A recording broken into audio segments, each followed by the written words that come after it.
What else we have here? Saquon. Saquon Barkley extension yesterday.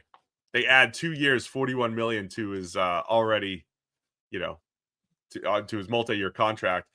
In addition to Darius Slay's getting released, James Bradbury getting released for the Eagles. I think Bradbury definitely expected, Slay mostly expected. Rumors about Slay perhaps wanted to finish his career in Detroit, which I think would be an outstanding fit for Darius.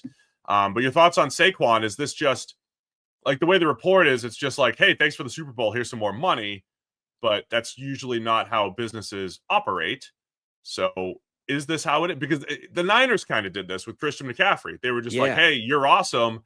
Let's just make you the highest paid running back. Here's a ton of money. And then, he had, double Achilles injuries last year coming off of that. So it's funny because it isn't usually the way NFL or the way businesses operate or the way NFL teams operate, except when they do. Like a lot, they are very, this world of the NFL is a business and they're always trying to get, every last nickel out of you they can. They're, it's a ruthless thing. But every now and again, they do just go, you know what, you were amazing for us. So here's a reward effectively.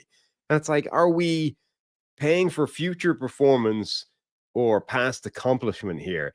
And look, so they remember they signed him a year ago, like now, like this, it's a year. It's not like this was an old expiring contract that was, past its sell by date. Like he'd been on this contract for less than a year.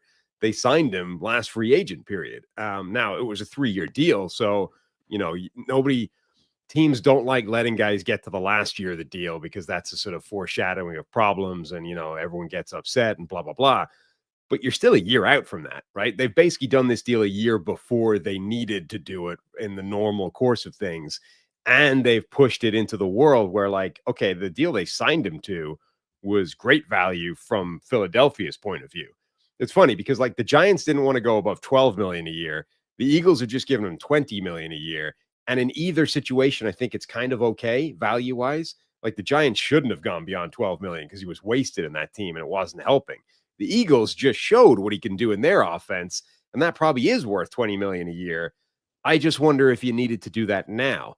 So that would be my only question for Philadelphia. Like in abstract terms, Saquon just showed he's worth $20 million a year to this team. I don't know that you needed to do this though, and that's a bit weird.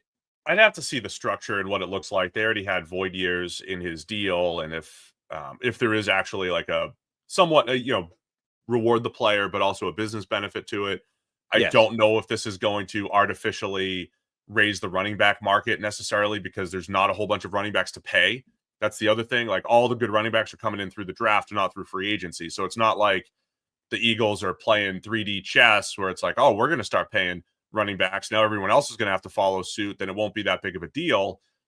All the running backs are coming in on rookie contracts right now. So I'd have to see how it's all structured to give you a better comment on that. So that would be the thing. Like that would be my one from the outside looking in. I would be like, the value is fine. Saquon has already shown that he can justify that kind of value within this team, but I don't know why they've done it now. Now, if someone can tell me based off the contract structure that this helps them, say, re-sign Zach Bond, then I'm like, okay, cool. No problem whatsoever. Good move, right? Absent of that, it feels like they're rewarding a guy rather than, making a move that needed to happen. And look, there's a few times that this has happened off the top of my head. It's running backs as well. The Rams rewarded Todd Gurley with a big contract. Just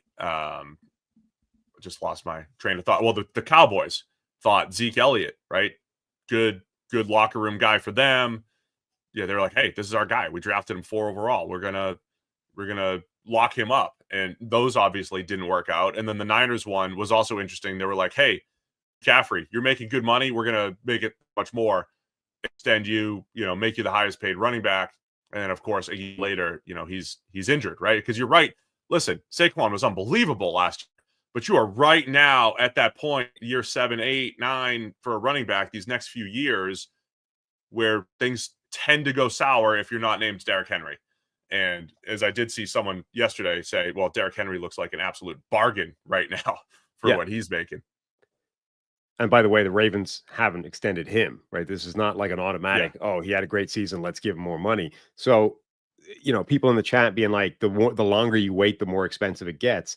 Okay, but the counter to that is he's literally had the best season he's ever had right now, and one of the greatest seasons of all time.